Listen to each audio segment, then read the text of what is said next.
What's up, everyone? Welcome to another episode of Madness University. I'm Nick, here with LZ as always. And today we're going to do a quick episode on undervalued assets in the hobby. Might not necessarily be sports cards, but collectibles in general. We're always, LZ and I have the pulse on a lot of things. I get a lot of DMs. I talk to a lot of experts and we start to build like almost this consensus in our heads of like where we're going with certain opportunities or what we're thinking about. I've done a lot of them on YouTube, but for those that are just on audio, I think this will be good. I can just spit out a couple that I'm thinking about, but I think this will be helpful for all of you. Just some things. We're not telling you what to do, and we're certainly not telling you to, invest in these areas, but this is just what me and Elsie are thinking about. Yeah, and Nick, I think also this is just to like broaden your horizon a bit, Mm, right? These are going to be eh, well, I would say three out of the four are going to be like pretty random. One might be, it's kind of top of mind right now for folks, but four they're going to be random, and that's why they're kind of undervalued. But this just kind of will hopefully just get your mind thinking on are there parts of this market, of this collectibles market, that you see underserved, undervalued? Um, Everyone's going left, and maybe you should go right. So, um, want me to start with mine? yeah, go ahead. Let's All hear right. yours first. Okay. So, the first one I'm going to start with is actually it is the number. It's crazy. We recently had Will from Collect Media on the show, on our YouTube channel, and we found out from him that this is the number one graded item right now at PSA. So people are thinking, well, shoot, I don't know, it's got to be baseball cards, or it's got to be basketball cards, it's got to be Pokemon. It is not, which is wild.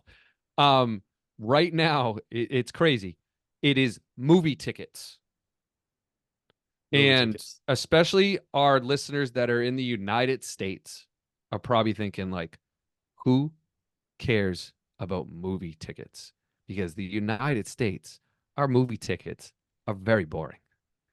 AMC theater, Dune Part 2, your time is at 7:30. Boom, that's it. It's a little stub. And I mean, frankly, even now it's all digital, so we don't even have movie tickets anymore. But something to start looking into is Japanese movie tickets. Okay. They are beautiful. They are I've started researching it. They are, I don't know, I'm going to say probably 6 to 8 inches. It's probably like 6 by 2.5 inches, or 7 by 2.5 inches. These long tickets. And I've seen them for all the big movies. I mentioned Dune, right? There's some beautiful Dune movie tickets, and it's kind of a scene from the movie. All the writing is typically in Japanese, except for like the title and maybe the actors and actresses that they have on this as well. But I mean, we're talking like beautiful, beautiful tickets, and they're in a lot of them are in really good shape too. I think it might be the culture in Japan. They really take pride and put a lot of respect into the things that they own and they cherish. So, that might be an undervalued thing unto its own, is looking at Japan for collectibles, because I think they probably treat their collectibles better than others. But that would certainly be one to look at. And Before you go to the next one, LZ, yeah, I think there's just another lesson there. I mean, I know we sound like autograph freaks, but like it's just another place to add value. You get like a rare Star Wars ticket. I mean, what's your next thought, right? Like, okay, Mark Hamill's still alive. He is actively signing like this summer. Um, it's cost $500 a pop, but geez, get him to sign one. mhm, That sure. might be quite valuable down the road. Doesn't have to be him. It could be anybody related to the Hmm. Star Wars that was in the movie. But it's just another example where you could add value to something, with an autograph. 1979 was the original. Was it New Hope? That was Uh-huh. when it came out, Nick, right? Mhm. So there are tickets from 1979 on eBay right now for New Hope Star Wars. Yeah. So that is pretty cool. Yeah, it's crazy. Um, and the other thing too is PSA slab. I mean, well, I already said the PSA slabbing them, right? The slabs look great. They almost look like, if you've seen the 1969 Topps Tall Boy basketball cards, they're slabbed like that, right? The Yeah. the bigger The the big bigger slab. slab. All right, so that is number one. Number two, we've talked about it before, and I'm going to talk about it again.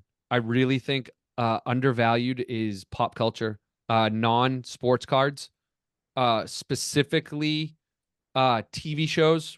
We've been talking recently about Stranger Things. I think that's an undervalued asset right now, especially with just how long that TV show is dragging on for. It's not coming out until 2025, so you still have a year to do your research, get your cards. For those that want to do a quick flip, well, if I were to bet on this, I think if you scoop up these cards now and you sell them in a year, you're going to make a decent profit.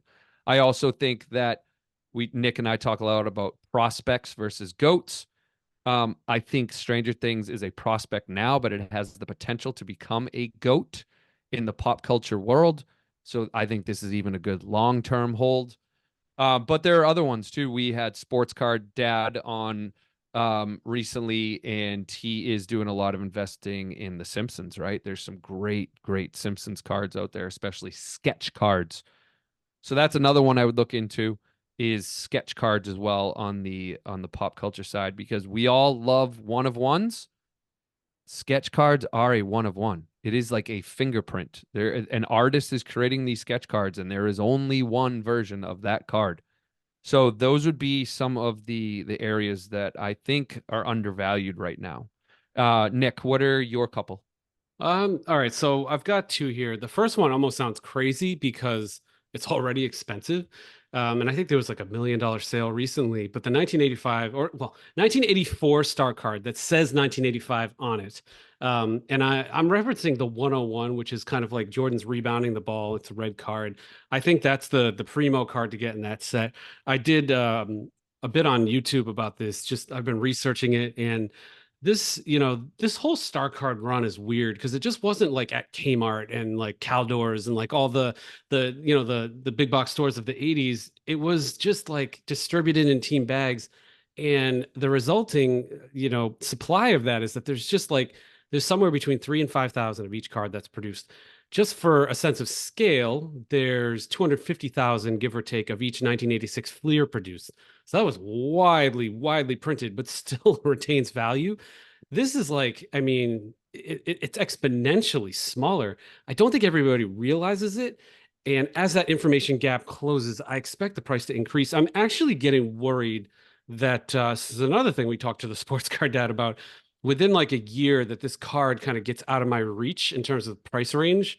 Mhm. So I do know there is one in the wild that's signed from my Jordan guy that I would love to get.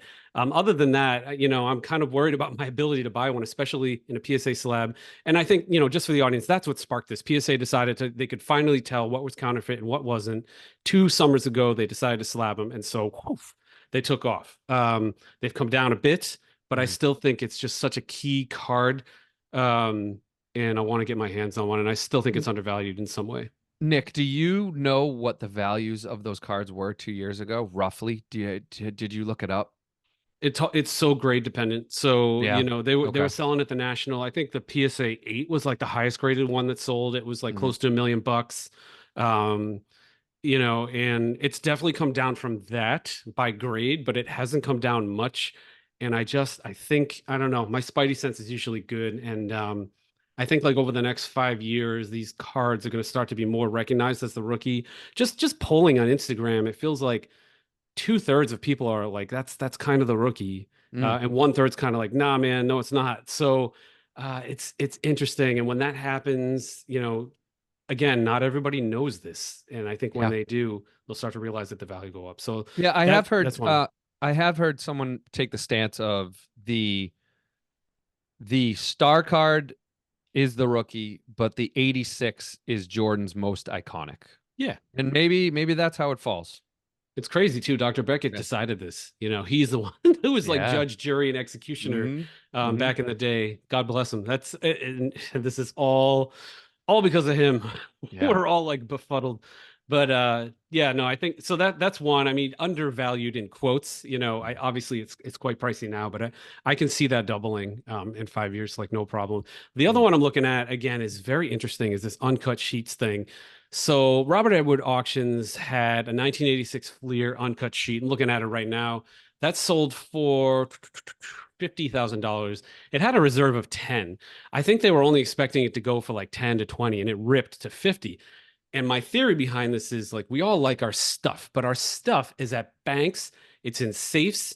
There might be a couple cards on your Mhm. desk, like when you're home and you know you're good and you're not going to get robbed or whatever. And I got some things on my shelf, but like we want stuff for our basement or our attic or like our man cave, right? We want like a nice display.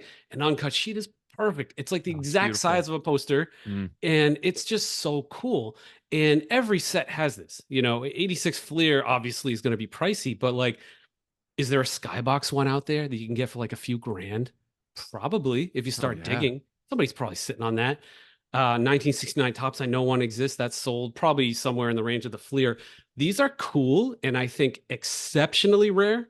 I don't even know how rare. I haven't even done the research yet, but I can't imagine that there's tons of these.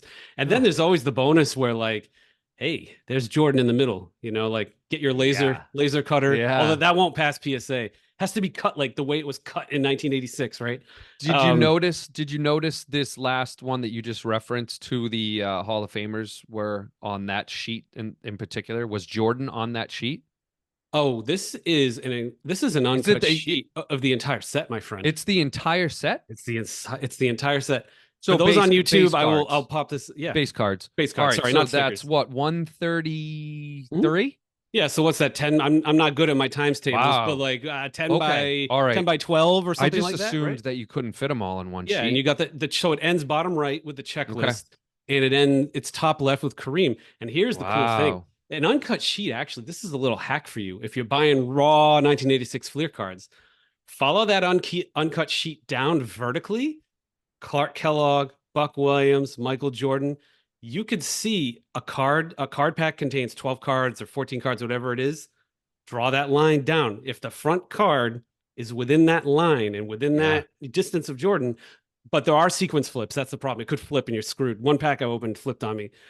So that uncut sheet tells you the path to Jordan too, which is kind of cool.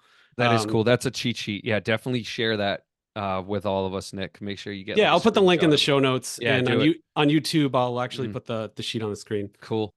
All But right. that's what I'm thinking of. Those two things. Yeah, those are great. Those are really great. All right, Cool. everybody. Well, hopefully that gives you a sense of undervalued, underappreciated, and at least maybe just gets your mind thinking a bit of, you don't have to always go for the Lucas and whatever the big popular players are right now. Wemby. Wemby Wemby. madness. Yeah. Yeah. All right, All right. everybody. Till Thanks, next time. everyone. Bye.